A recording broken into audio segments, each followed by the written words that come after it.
I am Rona and I will read you a book.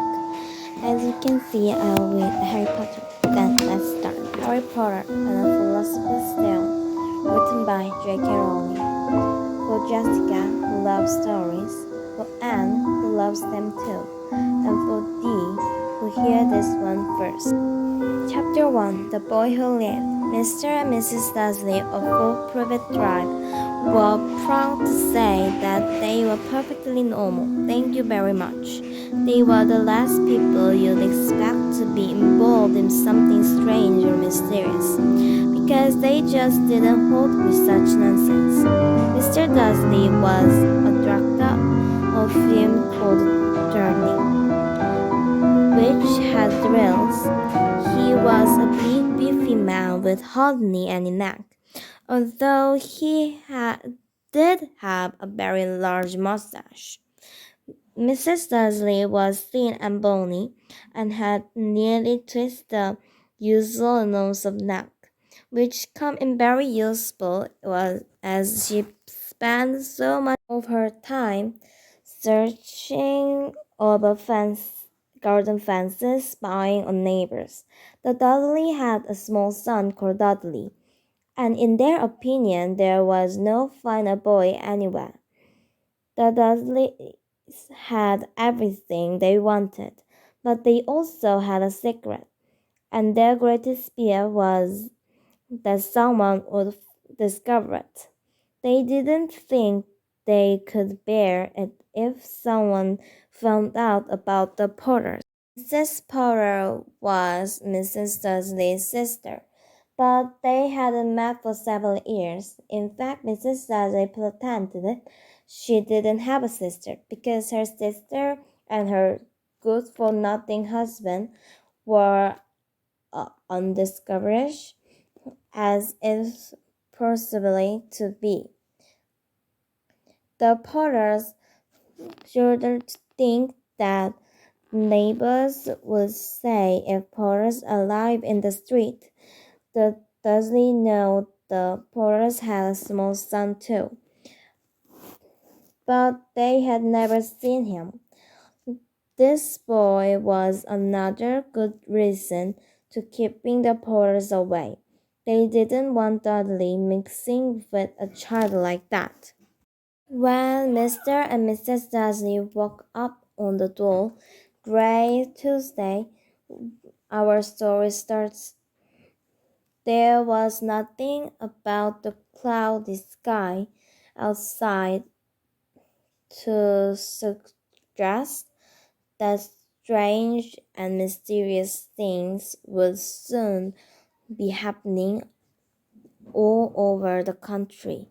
Mr. Dursley hummed as he picked up his most boring tie for walk, and Mrs. Dursley grunted away happily as she wasted and screaming Dudley into her high chair. None of them noticed a large twiny owl prattling past the window. At 8:30, Mr. Dursley picked up his briefcase, packed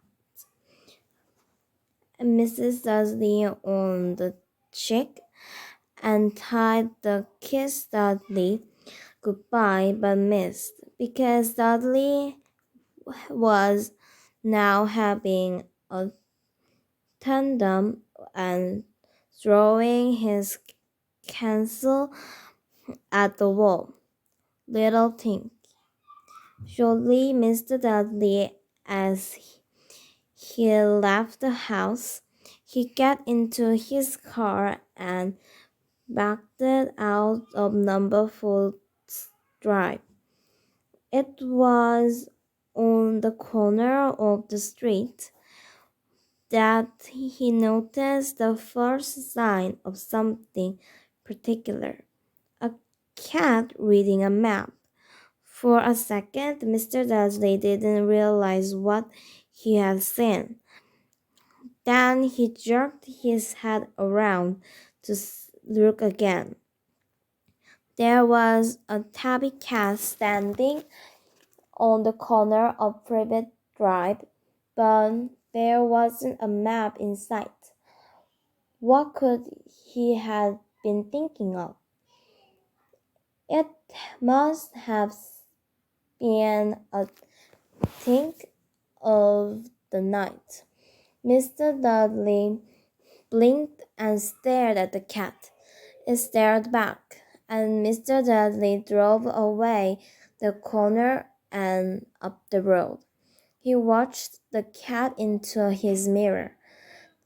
It was now reading a sign that said Privet Drive. No, looking at the sign. Cat couldn't read a map or signs. Mr. Dudley gave himself a little shake and put the cat out of his mind. As he drove toward town, he thought of nothing except for a large order of drills he was hoping to get that day. But on the edge of the town, drills were driven out of his mind by something else. As he sat in the usual morning typical jam, he couldn't help noticing that there seemed to be a lot of strange dressed people about. People in cloaks. Mr. Dudley couldn't bear people who dressed in funny clothes. The get-up you saw on young people. He supposed this was some stupid new fashion. He thumbed his finger on the steering wheel, and his eyes fell on the handle of those weirdos standing quite close by. They were whispering excitedly together. Mr. Dudley was urgent to see that a couple of them wasn't young at all.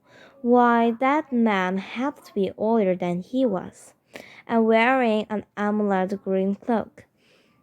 The nerve of him! But then it struck Mr. Dudley that this was probably some silly stunt. Those people were obviously collecting for something. Yes, that would be it. The typical moved on. And a few minutes later, Mr. Dudley arrived in Gurtling car park, his mind back on drill. Mr. Dudley always sat with his back to the window in his office on the ninth floor. If he hadn't, he might have found it harder to comment on drills that morning. He didn't see the owls sweeping past in broad daylight. Threw people down in the street did. They pointed and gazed up open-mouthed at as hours after hours sped out had. Most of them had never seen an owl ever, even at night time. Mr. Dudley, however, had a perfectly normal, owl-free morning. He yelled at 5 different people. He had several important telephone calls and shouted a bit more. He was in a very good mood until lunchtime. Then he thought he'd stretched his leg and walked across the road to buy himself a bun from a Parker's office. He'd forgotten all about the people in cloaks until he passed a group of them next to the Parkers. His eye them angrily as he passed. He didn't know why, but they made him uneasy. This lot was whispering excitedly too, and he couldn't see a single collecting tin. It was on his way back past them, charting a large donuts in a bag, that he caught a few words of what they were saying. The Potters that night. That's right. That's what I heard.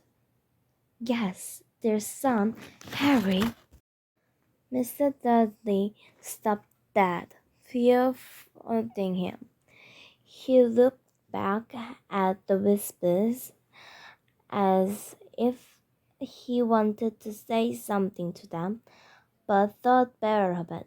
He dashed back across the road, hurrying up to his office, stamping at his surgery not to disturb him, since his telephone had almost finished dialing his home number when he changed his mind. He put a revolver back down and stilled his mustache, thinking, no, he was being stupid. Potter wasn't such a usual name. He was sure there were a lot of people called Potters who had a son called Harry. Come to think of it, he wasn't sure wasn't even sure his nephew was called Harry. He never even seen the boy. It might have been Harris or Harold. There was no point in worrying. Mrs. Dudley, she always gets so upset at any mention of her sister. He didn't blame her if he had a sister like that, but all the same, those people in cloaks.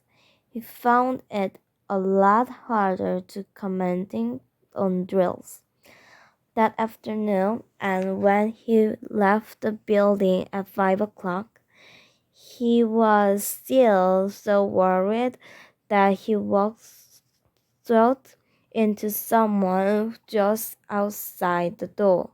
Sorry, he grunted, as the tiny old man stumbled and almost fell.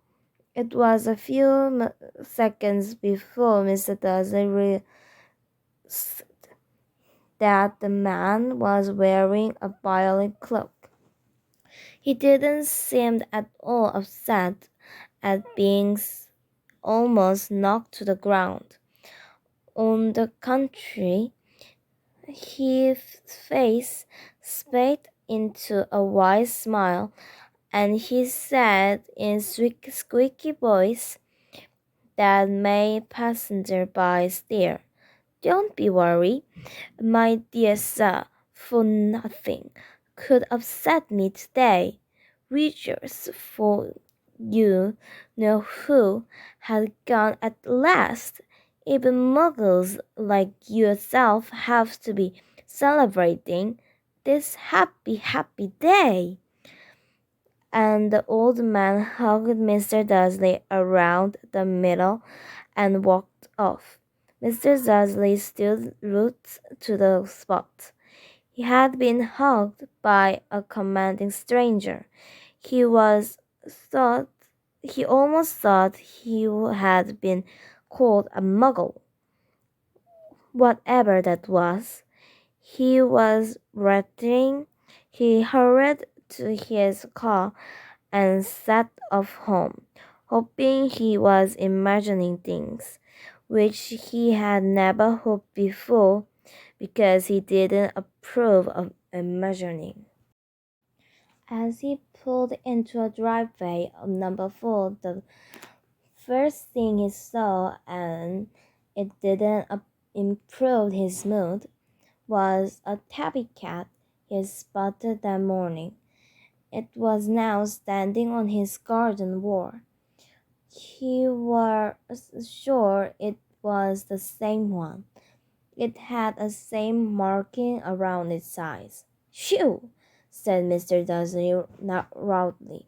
The cat didn't move. It just gave him a stunned look. Was this normal cat behavior? Mr. Dursley wondered, trying to pull himself together. He let himself into the house. He was still deaf-minded not to mention anything to his wife. Mrs. Dursley had had a nice normal day. She told him over dinner all about Mrs. Nextdoor's problems with her daughter, and now Dudley had learned a new word, shunt. Mr. Dursley tried to act normally. When Dudley had been put to bed, he went into a living room in time to catch the last report on the evening news. And finally, Birdwatcher always had reported that national owls had been behaving very unusually today. Although owls normally hunt at night and were hardly ever seen in daylight, there have been hundreds of sightings of those birds flying in very different such sunrise. In fact, all was involved to explain why the owls had suddenly changed their sleeping patterns. The newsreaders allowed himself in grin. Most mysterious, and now over to Kim Chickman with a weather. Going to be any more shower of owls tonight, Jim? Well, Ted, said the weatherman, I don't know about that, but it's not only the owls that had been acting oddly today. Bagwell owls far apart the Kent, Yorkshire, and Dundee had been phoning in to call me that instead of the rain I promised yesterday, there was a downfall of shooting stars. Perhaps people had been celebrating bonfire night earlier. It's not until next week, folks. But I can promise a wet night today. Mr. Dursley sat frozen in his armchair. Shooting stars over Britain, owls flying by daylight, mysterious people in cloaks all over the place, and a whisper about Potters. Mrs. Dursley came into the living room carrying 2 cups of tea. It was no good. He had to say something to her. He cleared his throat nervously. Petunia, dear, you hadn't heard from your sister lately, have you? As he had expected, Mrs. Dursley looked shocked and angry. After all, they normally pretended she didn't have a sister. No, she said sharply. Why? Funny stuff on the news, Mr. Dursley mumbled. Owls, shooting stars. And there were a lot of funny looking people in town today. So, sharp Mrs. Dursley. Well, I just thought maybe it was something to do with, you know, whole lot. Mrs. Dursley swept her teeth through pressed lips. Mr. Darcy wondered whether he dared to tell her he'd heard a name, Potter. He decided he didn't dare. Instead, he said as earnestly as he could, "There's son. He'd be about Dudley's age now, wasn't he?" "I suppose so," said Mrs. Dudley sharply. "What's his name again? How old is it?" "Harry.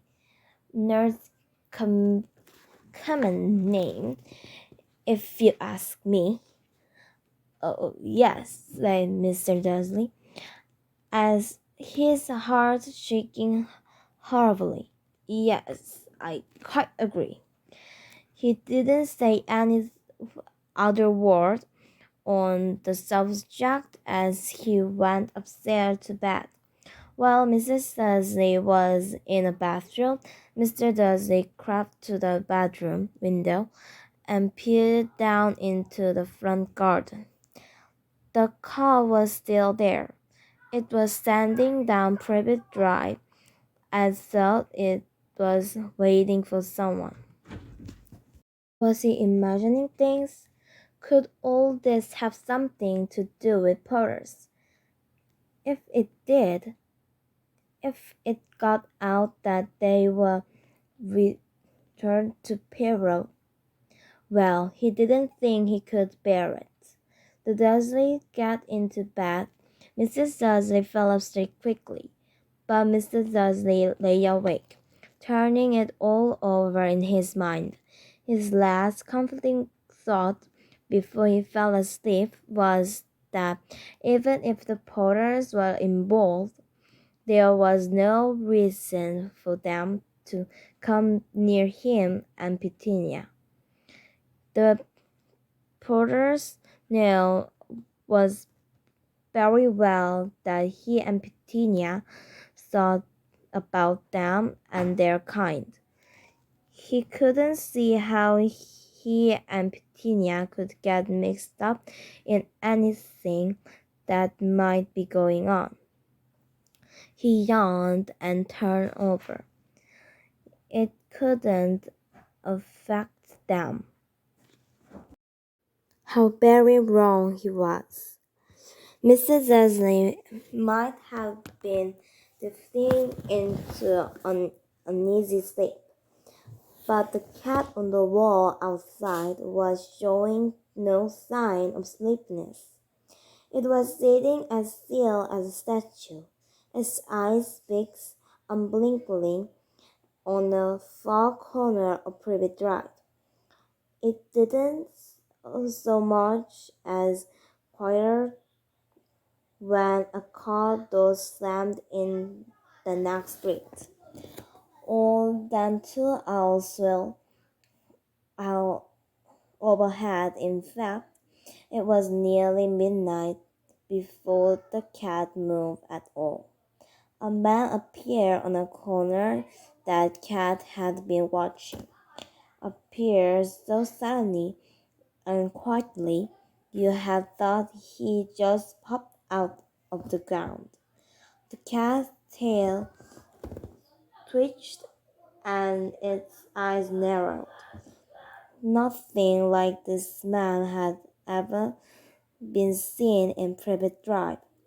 He was tall, thin, and very old, judging by the silver of his hair and beard, which was both long enough to tuck into his belt. He was wearing a long buff, a purple cloak with which swept the ground and high heel. walking boots. His blue eyes were light, bright, and sparkling behind half moon spectacle, and his nose was very long and crooked, as though it had been broken as last thrice. This man's name was Albus Dumbledore. Albus Dumbledore didn't seem to realize that he had just arrived in a suite where anything from his name to his boots as unwelcome. He was busy rummaging in his cloak, looking for something, but he did seem to realize he had been watched, because he looked up suddenly at the cat, which was still staring at him from the other end of the street. For some reason, the thought of the cat seemed to amuse him. He croaked and muttered, "I should have known." He had found that he was looking for in his inside pocket. It seems to be a silver skizzing lighter. He flicked it open, held it up in the air, and clicked it. The nearest strip lamp went out in a little puff. He clicked it again, and the next lamp clicked into darkness. 12th time he clicked the put outer until the other lights left in the whole street were two tiny pinpricks in the distance, which were the eyes of the cat watching him. If anyone looked out of their window now, even very eyes, Mrs.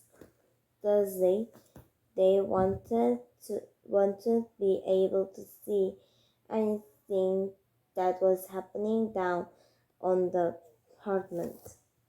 Dumbledore slipped the put outer back into his cloak and set off down the street toward the number 4, where he sat down on the wall next to the cat. He didn't look at it, but after the moment he spoke to it. "Fancy looking you have, Professor McGonagall." He turned to smile at the tabby, but it had gone. Instead, he was smiling at a rather soft-looking woman who was wearing squat glasses, exactly the shape of the marking the cat had around its eyes. She, too, was wearing a cloak, an emerald cloak. Her black hair was drawn into a tight bun. She looked definitely little. "How do you know it was me?" she asked. "My dear Professor, I'd never seen a cat sit so sickly." "You'd be stiff if you'd been sitting on a brick wall all day," said Professor McGonagall. "All day? When you could have been celebrating. I must have passed a dozen feasts and parties on my way here." Professor McGonagall sniffed angrily. "Oh, yes, everyone's celebrating, all right." She was probably. "I think they've been a bit more careful." But no, even Muggles had noticed something going on. It was on their news. She jerked her head back in the dusty black living room window. I heard it. Flock of owls shooting stars? Well, there's no complaining, stupid. They were bound to notice something. Shooting star down the can't. I'll, I'll bet that was Donald's giggle. He never had such shame. But you can't blame him, said Dumbledore gently.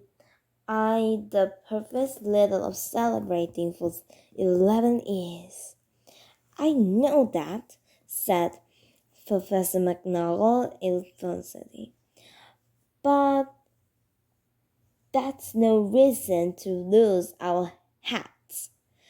People are being downright careless out on the street in broad daylight, not even dressed in muggy clothes, sweeping luminous.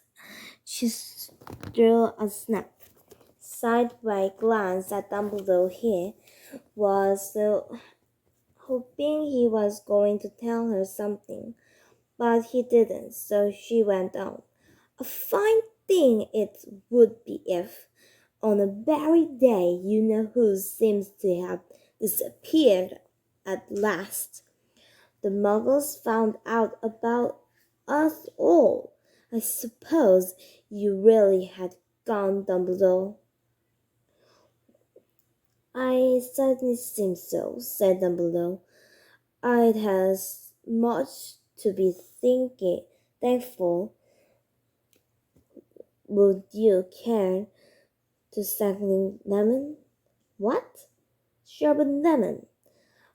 They're a kind of muggle sweet. I rather found out. No, thank you, said Professor McNagall coldly, as though she didn't think this was a moment to sherbet lemon. As I see, even if you know who had gone, dear Professor, surely a sensible person like yourself can call him by his name.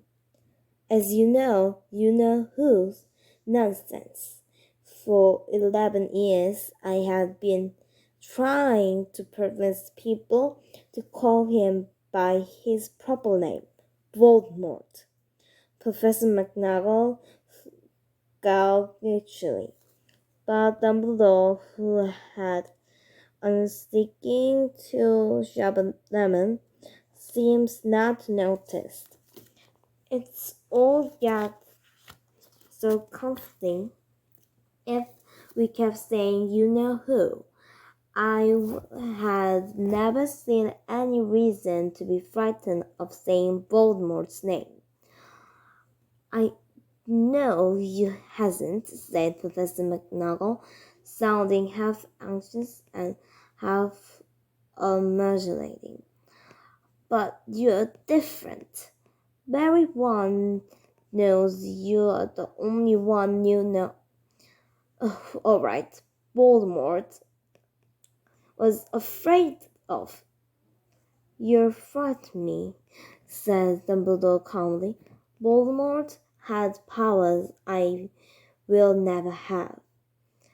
Only because you were too, well, novel to use them.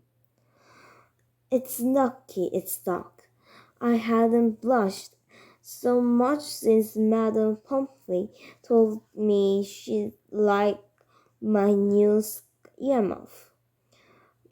Professor McNagall shot a sharp look at Dumbledore and said the owls are nothing to the rumors that were flying around. You know what someone's saying about why he disappeared, other than final stopped him. It seems that Professor McNagall was reaching the point she was most anxious to discuss.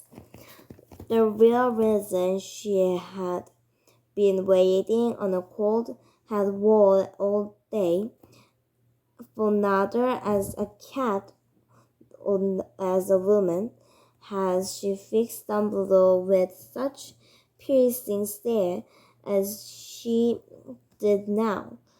It was pain to whatever anyone was saying.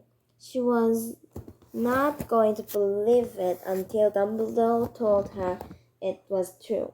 Dumbledore, however, was choosing others Shabbat and did not answer. What they're saying, she pressed on, it's that last night Voldemort turned up in Godric's Hollow. He went to find the Potters. The rumor is that Lily and James Potter were that they're dead. Dumbledore bowed his head. Professor McNagall gasped. Lily and James? I can't believe it. I I didn't I didn't want to believe it. Oh, Alice. Dumbledore reached out and patted her on the shoulder. I know, he said hardly. Professor McNaggle's voice trembled as she went on. That's not all. They're saying he's tried to kill the Potter's son, Harry. But he couldn't. He couldn't kill a real boy. Who no one would know why or how. But they saying that even he couldn't kill Harry Potter, Voldemort's power somehow broken, and that's why he's gone. Dumbledore nodded gravely. Is this true? Faltered Professor McNagall. After all he's done, all the people he killed, he couldn't kill the little boy? It's it's just outrageous. Of all the things to stop him, but how, in the name of heaven, did Harry survive? We can't even guess, said Dumbledore. We may even know. Never know. Professor McNagall pulled out a lace handkerchief and dabbed on her eyes beneath her skirts. Dumbledore had a great sniff as he took golden watch from his pocket and examined it. It was a very old watch. It had 12 hands but no numbers. Instead, a little pens were moving around the edge. It must have made sense to Dumbledore, though, because he put it back in the pocket and said, Hagrid's late. I suppose it was he who told you I'm here. By the way. Yes, said Professor McNagall. I didn't suppose you're going to tell me why you're here, of all place. I'm here to bring Harry to his aunt and uncle. They're the only family he has left now. You don't mean, you can't mean the people live here, cried Professor McNagall, jumping to her feet and pointing the number 4 private drive. Dumbledore, you can't. I've been watching them for days. For all day. You couldn't find two people who'd last like us. And they got this son. I saw him kicking her mother all the way to the street, screaming for sweets. Harry can't and Harry come and live here. It's the best place for him, said Dumbledore finally. His aunt and uncle will be able to explain everything to him when he is older. I've written them a letter. A letter? Responded Professor McGonagall faintly, sitting back down on the wall. Really, Dumbledore, you really think you can explain all of this in a letter? Those people will never understand him. He's famous. Urgent. I wouldn't be surprised if today and now the Harry Potter Day in future there will be books written about Harry. Even Charles in our world would know his name. Exactly, said Dumbledore, looking very secure over the top of his half-moon glasses. It would be enough to turn any boy's head. Famous before he can talk and he walk and talk. Famous for something he wouldn't even remember. Can't you see what might better off he'd be growing up away from all that until he's ready to take it? Professor McGonagall opened her mouth, changed her mind, swallowed, and then said, Yes, you're right. Of course. But how is the boy getting here, Dumbledore? She eyed his clock suddenly as though she thought she might hiding Harry underneath it. Hagrid's bringing him. You think it's wise to trust Hagrid with something as important as this? I will trust Hagrid with my life, said Dumbledore. I'm not saying his heart isn't in a right place, said Professor McGonagall gently, but you can't pretend he's not careless. He does turn to what was that? The row mumbled sound when broken the silence around them.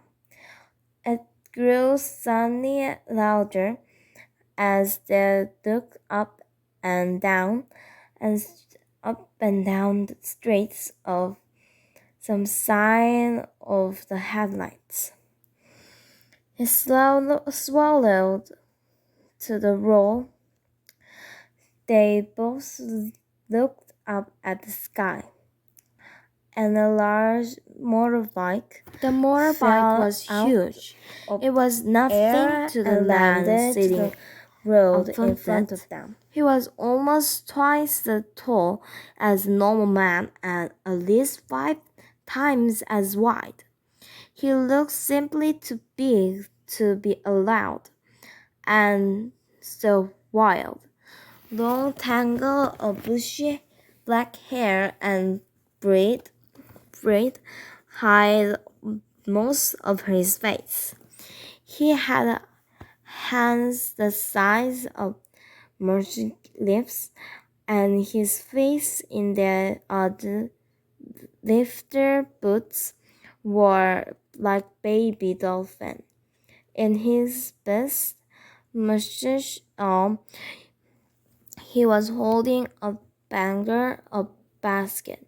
Hagrid, said Dumbledore, shouting relief. At last! And where did you get that motorbike? Borrow that, Professor Dumbledore, sir, said the giant, climbing carefully off the motorbike as he spoke. Young Sirius Black, lend me this. I'll get him. I'll get him some. No problem. Where were what there? No, sir. House was almost destroyed, but I got him at all right before the muggles started shorting around.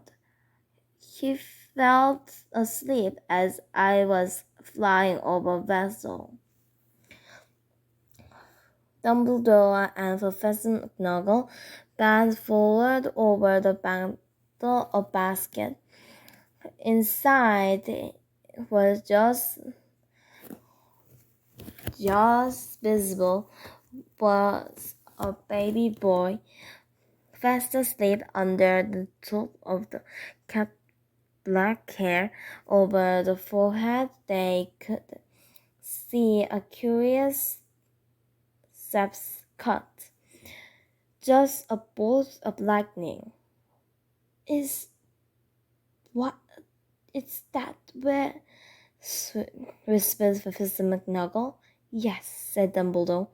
He had that scarf forever. Couldn't you do something about it, Dumbledore? Even if I could, I wouldn't. Scar can be useful. I have one myself over my left knee, which is a perfect map of the London Underground. We'll give him here. Well, give him here, Hagrid. We'll better get this over with. Dumbledore took Harry in his arm and turned toward the Dudley's house. Could I say goodbye to him, sir? Said Hagrid. He bent a giant sturdy head over Harry and gave him what must have been a very single, whistle kiss. Then suddenly Hagrid let out a howl like a wagging dog. Shh! Hissed Professor McGonagall. You waked the muggles! So sorry, sobbed Hagrid, taking out a large spot of handkerchief and burying his face in it. But I can't stand it. Lily and James, Dad, poor little Harry of that little muggles. Yes, it's all very sad, but get a grip on yourself, Hagrid, or we'll be found. Professor McGonagall whispered, patting Hagrid gently on the arm as Professor Dumbledore stepped over the low garden wall and walking to the front door. He landed Harry gently on the doorstep, took a letter out of his cloak, taking it inside Harry's basket, and then come back to the other two. For minutes, the three of them stood and looked at the little bundle. Hagrid's shoulders shook. Professor McGonagall blinked fiercely as the twinkle lights that usually stoned the Dumbledore's eyes seemed to be gone out. Well, said Dumbledore finally, that's that. I've no business staying here. We may well go and join the celebration.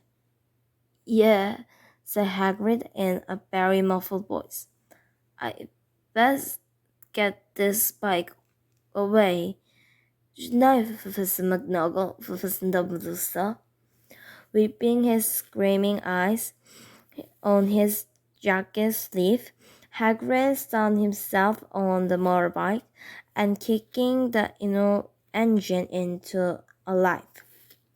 With a roar, it rose in the air and took into the night.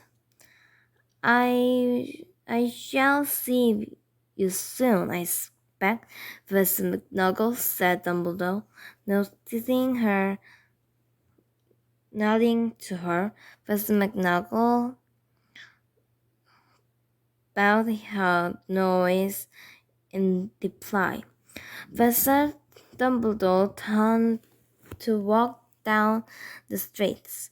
On the corner he stopped and took out the silver powder.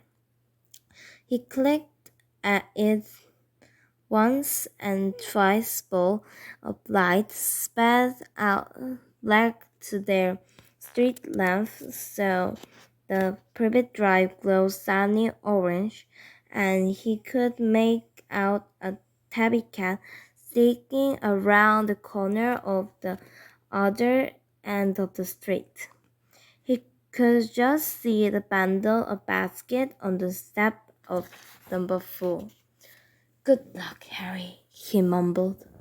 He turned and his heel, and with a swish of his cloak he was gone. A blaze of night haggles a private drive, which lay silently and heavy under an inky sky. The very last place you would expect a pressing thing to happen. Harry Potter roared over inside his basket without waking up. One small hand closed on the ladder beside him, and he stepped down, not knowing he was special, not knowing he was famous, not knowing he was being wakened in few hours' time by Mrs. Dursley's scream as she opened the front door to put out the milk bottle. Know that he could spend the next few weeks being potted and pinched by his cousin Dudley. He couldn't know that all this very moment people meeting in secret all over the country were holding up their glasses and saying in harsh voices, "To Harry Potter, the boy who lived."